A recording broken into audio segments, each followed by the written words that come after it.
I wore my sister's name like a lie on my lips, tasting the copper of my own fear every time I spoke. The moment Robert looked at me, truly looked at me, I knew this wasn't just a game of dress-up. I knew the truth would eventually destroy us both, but by then, I was already stepping off the ledge. The room smelled of expensive lilies and desperation. My mother's grip on my wrist was bruising, her eyes darting to the door as if my twin sister, Alina, might suddenly materialize and end this nightmare. But Alina was gone. She had fled into the night, leaving behind a silk wedding gown and a family teetering on the edge of financial ruin. "Just for tonight, Linda," my mother whispered, her voice a jagged blade. "The contracts are signed. The debt is settled only if there is a bride. Just walk down that aisle, sign the registry as her, and we'll find her by morning." I looked at the reflection in the vanity mirror. I didn't see myself. I saw the curated, polished version of the sister who had always been the favorite. I saw a ghost. My heart hammered against my ribs, a trapped bird begging for escape, but the weight of my family's survival sat heavy on my shoulders. I wasn't just wearing her dress, I was wearing her destiny. When the heavy oak doors swung open, the grandeur of the estate felt like a gilded cage. At the end of the aisle stood Robert. He was a silhouette of power, his presence commanding the very air in the room. He was a man who rebuilt empires and crushed rivals before breakfast. How could I possibly hope to deceive a man like him? As I reached the altar, my hand trembled. Robert took it, his fingers cool and steady against my icy skin. I expected a cold, transactional glance from the man who had agreed to this arranged union. Instead, I felt a sharp, piercing gaze that seemed to strip away the lace and the tulle, searching for the soul beneath. "You're late," he murmured, his voice a low vibration that sent a shiver of pure terror through me. "I'm here now," I replied, the lie burning my throat. I signed the name Alina with a steady hand and a breaking heart. I was no longer Linda, the quiet sister, the one who stayed in the shadows. I was his wife. And as he leaned in, his breath ghosting over my ear, he whispered something that made my blood run cold. "You seem different today." His words hung in the air like a sentence, heavy and suffocating. My heart skipped a beat, then thudded rhythmically against my ribs, a frantic warning. I forced my muscles to relax, tilting my head just the way Alina would, mimicking her practiced, effortless grace. "Weddings have a way of changing a person, Robert," I whispered. My voice felt thin, like parchment paper stretched to the breaking point. He didn't pull away. Instead, his hand tightened slightly on mine, his thumb grazing the knuckle where my sister's heirloom ring sat just a fraction too loose. He didn't lead me to the dance floor with the triumph of a groom. He led me like a predator guiding a mystery back to his lair. The reception was a blur of flashing cameras and champagne toasts. To the world, we were the perfect union of two empires. To me, every congratulatory handshake was a felony. I sat beside him at the head table, my plate untouched. Alina loved the spotlight, the caviar, the expensive vintage wines. I just wanted the floor to open up and swallow me whole. "You aren't eating," Robert observed. He wasn't looking at the crowd. He was looking at my hands. "You told me last month that the truffle risotto at this venue was the only reason you agreed to the catering." I froze. Alina's lies were a labyrinth I hadn't fully mapped. "I suppose my appetite vanished with my nerves," I said, offering a small, fragile smile. "It's a lot to take in." He leaned closer, his scent, sandalwood and cold rain, enveloping me. "Your nerves usually manifest as loud demands, not quiet contemplation. You've been silent for 20 minutes, Alina. It's refreshing, but strange." He called me by her name, yet his eyes searched mine for something else. There was no warmth in his gaze, only a sharp, clinical curiosity. He was a man who noticed the slightest shift in the stock market. He was certainly noticing the shift in the woman beside him. Later, as we were whisked away to his private estate in the back of a silent limousine, the tension became a physical weight. I stared out the window at the passing city lights, feeling the distance between Linda and the woman I was pretending to be grow into a canyon. "We're here," he said as the car slowed. He stepped out and held the door for me. As I took his hand to descend, I stumbled slightly on the hem of the heavy gown. He caught me by the waist, pulling me flush against his chest. For a second, the facade crumbled. I looked up at him with wide, honest eyes, Linda's eyes, full of apology and terror. He didn't let go. He lingered, his gaze dropping to my lips before returning to my eyes with a searing intensity. "I wonder," he murmured, his voice barely audible over the wind. "Who exactly did I marry today?" He released me before I could answer, leaving me shivering in the night air, certain that the walls were already closing in. I stood frozen in the cool night air of the estate, my heart hammering against my ribs like a gavel. Robert had already turned toward the massive mahogany doors, leaving his question, "Who exactly did I marry today?" vibrating in the space between us.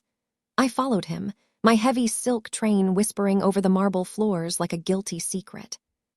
The master suite was a cathedral of glass and shadows. A bottle of vintage champagne sat untouched on ice, but neither of us moved toward it. The air was thick, charged with a magnetic tension that made the hair on my arms stand up. I felt like an imposter in a museum, surrounded by artifacts that didn't belong to me. "The guest suite is through that door," Robert said, his voice devoid of the warmth one might expect on a wedding night.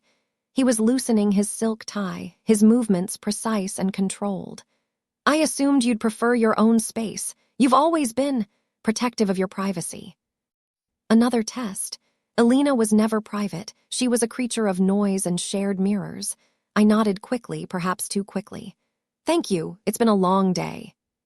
"A long day of being someone you're not?" he asked. I stopped mid-step, the breath catching in my throat. I turned to look at him, my hands clenching the fabric of my dress. "What is that supposed to mean?"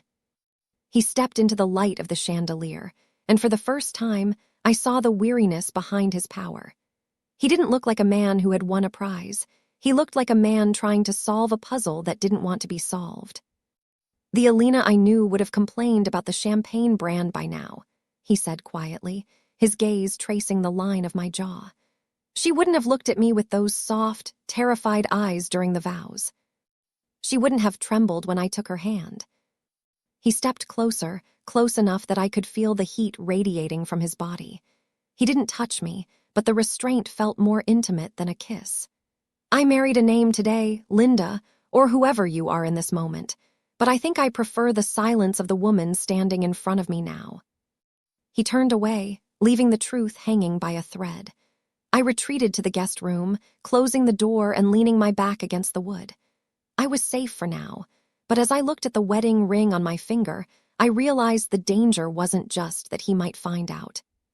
The real danger was that I was starting to want him to see me, the real me, even if it meant losing everything.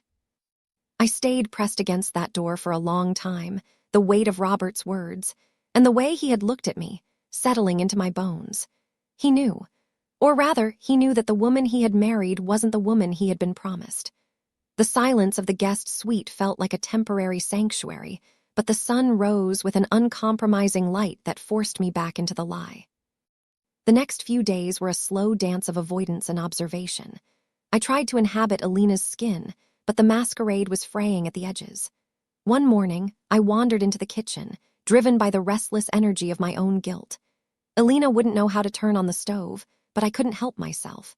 I began to cook, not the elaborate, performative meals she would have ordered from a caterer, but the simple, aromatic shakshuka our grandmother had taught us. I was seasoning the cast-iron pan when I felt his presence.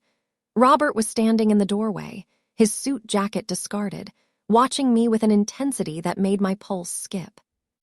"Alina hated the smell of garlic," he said quietly. I flinched, the wooden spoon clattering against the pan. "People change, Robert. Maybe I decided I like it." "It's not just the garlic," he said, stepping into the room. He didn't stop until he was standing just behind me. "It's the way you carry yourself. You listen when the staff speaks to you. You don't scream when the coffee is a degree too cold. And you haven't checked your reflection in a mirror once this morning." I turned, trapped between the stove and his solid frame. "Is it such a crime to be kind, to be quiet?" "No," he murmured, his gaze dropping to the stray lock of hair falling over my eye. He reached out, his fingers brushing my temple as he tucked it back. The touch was electric, a slow-burn spark that made my breath hitch. It's just that I find myself looking forward to coming home. I'm falling for a woman who doesn't seem to exist on paper. My heart ached with a bittersweet pang. He was falling for me, for Linda, but he was saying it to Alina's face. Every soft word was a gift I wasn't allowed to keep. "Don't," I whispered, the word a plea for him to stop, or perhaps for me to stop caring. "Don't what?" he asked, his voice dropping to a dangerous, intimate register. "Don't look at me like that." "I can't help it," he replied, his eyes searching mine with a terrifying sincerity. "For the first time in my life, I feel like someone is actually home." I looked away, the guilt curdling the heat in my chest. He was building a house on sand, and I was the one holding the shovel. That evening, the house felt smaller, the air charged with the residue of our morning in the kitchen. I tried to retreat to the library, seeking refuge in the leather-bound spines and the scent of old paper, things that belonged to Linda, not the vibrant, shallow Alina. But the shadows of the estate seemed to conspire against me. A soft click of the door signaled his arrival. Robert entered, carrying 2 glasses and a bottle of deep red wine. He didn't ask for permission. He simply sat on the velvet sofa across from my armchair, his presence pulling at my gravity. "You're hiding again," he said, his voice a low, melodic friction in the quiet room. "I'm reading," I countered, though I hadn't turned a page in an hour. "You're hiding," he repeated, pouring the wine. The Alina I knew couldn't stand a room this quiet. She'd have the music up, her phone out, demanding attention. But you seem to be looking for a place to disappear. He handed me a glass. As our fingers brushed, a jolt of pure, terrifying electricity shot up my arm. I took a hurried sip, the wine sharp and dark on my tongue. Maybe I've realized that the world is loud enough as it is. "I like the quiet," Robert murmured. He leaned forward, resting his elbows on his knees, his eyes locked onto mine. "And I like the woman who brought it into this house.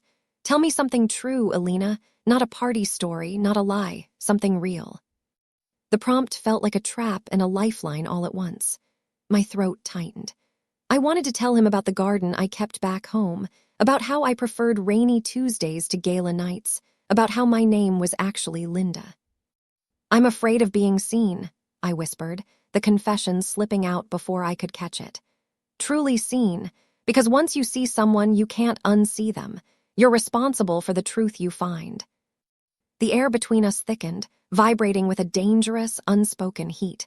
Robert stood and walked toward me, his movements slow and deliberate. He reached down, taking the glass from my trembling hand and setting it on the table. Then he pulled me up to face him.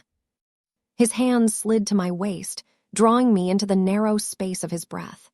My heart hammered against his chest, and I wondered if he could feel it, the frantic rhythm of a lyre losing her way. His face was inches from mine, his gaze searching my lips with an intensity that felt like a physical touch. "I think," he whispered, his thumb tracing the line of my hip, "that I've already seen you, and I'm not afraid of the responsibility." He leaned in, his forehead resting against mine. The world narrowed to the scent of him and the crushing weight of my deception. I wanted him to kiss me. I wanted to surrender the lie in the heat of his touch, but as his lips brushed mine, the image of Alina, the real Alina, flashed in my mind. I pulled away, gasping for air as if I were drowning. "I can't," I choked out, my voice breaking. I'm not who you think I am." I fled the room before he could see the tears, leaving him standing in the shadows of a truth I was too terrified to tell. "Get out," he said, and for the first time, I didn't know which sister he was talking to. Alina let out a sharp, indignant laugh, her fingers tightening around her designer clutch. "You can't be serious, Robert. I'm the one you signed the papers for. I'm the one you wanted." She stepped toward him, projecting the confidence of a woman who had never been told no. Linda was just a placeholder, a charity case playing dress-up. Robert didn't even blink. He didn't look at her. His eyes remained fixed on me, burning with a cold, terrifying clarity. I said, "Get out, Alina. Take your things, take your name, and leave." My lawyers will handle the settlement for your family's debt. The contract is done." Alina's face contorted into something ugly and panicked. She looked at me, then at the man who was dismissing her like a footnote, and realized she had lost a game she hadn't even stayed to play. With a final, hissed insult I didn't catch over the pounding of my own heart, she turned and stormed out, her heels clicking a rhythmic, angry retreat down the hall. The silence that followed was worse than the shouting. "I'll be gone by noon," I whispered, my voice thick. I couldn't bear the way he was looking at me, like I was a masterpiece he had discovered was a forgery. I never meant to stay this long. I just wanted to save them, my family. "Was it worth it?" Robert asked. He walked to the window, staring out at the sprawling gardens I had spent the last few weeks tending. "Living in her skin, letting me touch you, talk to you, believe in you, all while knowing every word was a theft." "Every word wasn't a theft," I cried out, the truth finally breaking through my fear. "The name was hers, the clothes were hers, but the things I said to you in the library, the way I felt when we watched the rain, that was me, Robert. That was Linda." He didn't move. He stood like a statue of salt. "I've drafted the annulment papers. There will be no scandal. You'll be free. No debts, no ties. You can go back to being the girl in the shadows." I nodded, the pain in my chest so sharp it was hard to breathe. I turned to go, my feet heavy, the weight of the lie finally replaced by the crushing weight of the end. I reached the door, my hand on the cold brass handle, when his voice stopped me. "Linda." It was the first time he had said my real name. It sounded like a prayer and a curse all at once. I turned back, tears blurring my vision. "If I had known from the start," he said, his voice dropping to that low, dangerous vibration that always made the world stop spinning. "If you had walked down that aisle as yourself, would you have stayed?" The question wasn't about a contract. It was about us. I looked at him, really looked at him, and saw the vulnerability he had been hiding behind his power. "I wouldn't have just stayed," I whispered. "I would have chosen you." The confession hung in the air, stripped of the lace and artifice that had defined our marriage. I didn't move. I didn't even breathe.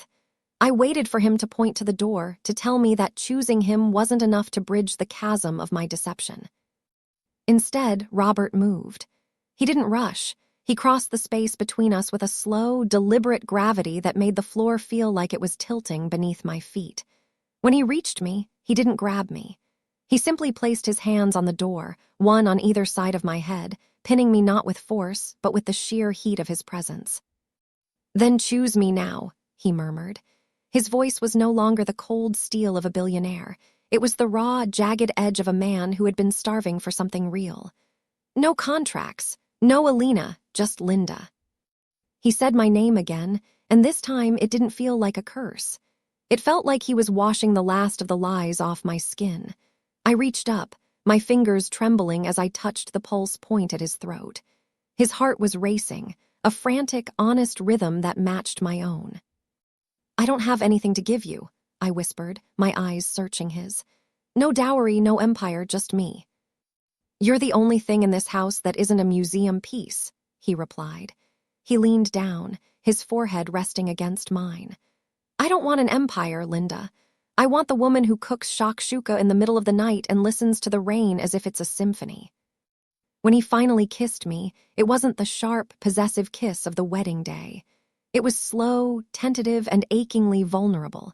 It was a question, an invitation, and a surrender all at once. For the first time, I wasn't afraid of the touch. I wasn't waiting for the mask to slip, because there was no mask left. He led me toward the bed, but the air between us wasn't filled with the frantic desperation of lust. It was filled with the quiet, consuming power of trust. As the evening light faded into a deep, velvet blue, every touch felt like a promise kept. In the silence of the room, as the world outside ceased to exist, I finally understood that the most intimate thing a person can do isn't to share a bed, but to be truly known. We fell into each other not as strangers bound by a contract, but as two souls who had finally found the right name for their love. We woke to a world that didn't yet know we were no longer a lie. In the quiet gray of the morning, Robert's hand remained anchored to mine, his thumb tracing my palm as if memorizing the lines of my life. The intimacy of the night had forged something unbreakable, but the ghosts of our choices were already knocking at the gates. "She won't go quietly," I whispered, the thought of Alina's parting glare chilling the warmth of the bed. "Let her come," Robert replied, his voice a low, steady rumble. "She's fighting for a contract that no longer exists. I'm fighting for the woman who does." The storm broke 2 hours later. Alina, fueled by a cocktail of spite and desperation, had leaked the scandal to a major news outlet. By noon, the driveway was choked with reporters. She stood on the edge of our lawn, the very picture of the wronged bride, ready to announce that a nameless imposter had seduced her husband and stolen her life. I watched from the upstairs window, my breath hitching. "She's going to tell them everything, Robert. She's going to make sure everyone knows I'm a fraud." Robert didn't look at the cameras. He looked at me, then reached out to adjust the collar of my coat. "You aren't a fraud, Linda. You're the only honest thing in this family." He took my hand and led me out onto the grand stone steps, right into the center of the chaos. The flashbulbs were blinding. Alina stepped forward, her eyes gleaming with a jagged triumph. "There she is," she cried, pointing a manicured finger at me. "The thief who wore my face to steal a fortune." The crowd surged, microphones thrust forward, but Robert didn't flinch. He stepped in front of me, his shadow shielding me from the glare. "My wife is not a thief," Robert's voice rang out, cold and absolute, silencing the frenzy. "And she is not Alina." A collective gasp rippled through the garden. Alina froze, her mouth agape. "The woman you were promised," Robert continued, looking directly at the cameras, "abandoned her obligations for her own selfish ends. The woman standing beside me, Linda, saved her family, and in doing so, she saved me from a life of cold transactions. I know exactly who she is, and I choose her, today, tomorrow, and every day under her own name." He turned to me then, ignoring the shouting press and my sister's sputtering rage. In that public arena, he chose the quiet girl from the shadows over the empire he had been promised. Though the world was a frantic blur of flashing bulbs and my sister's retreating cries of outrage, but as Robert led me back inside the quiet sanctuary of the estate, the noise simply ceased to exist. We didn't stop in the grand foyer or the library. He led me through the glass doors to the garden I had spent weeks nurturing, the only part of this house that was truly mine. The air was cool, scented with damp earth, and the jasmine I had planted to replace the lilies Alina loved. Robert stopped by the stone bench, the weight of the morning's battle finally settling into a peaceful silence.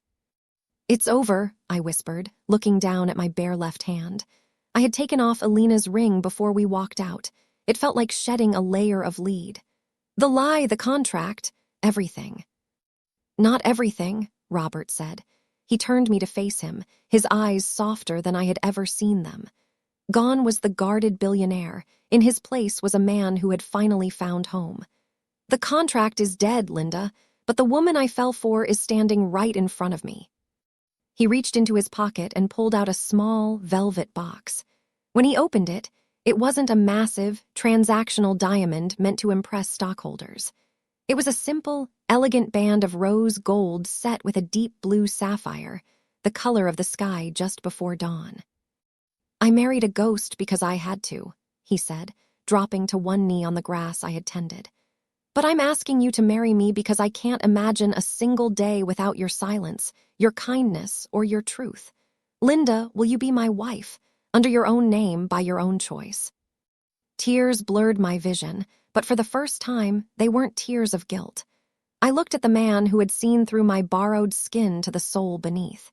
He hadn't been deceived. He had been waiting for me to catch up to the love he already felt. "Yes," I choked out, pulling him up. "1,000 times yes." As he slipped the ring onto my finger, the fit was perfect, not a fraction too loose like the one before. It was a weightless promise. I realized then that I hadn't stolen Alina's life. I had simply claimed the one that was always meant for me. Robert leaned in, his lips meeting mine in a vow that required no witnesses and no signatures. He didn't fall for the wrong sister. He had spent every moment since our wedding night falling for the real one. Truth hadn't destroyed us. It had finally set us free.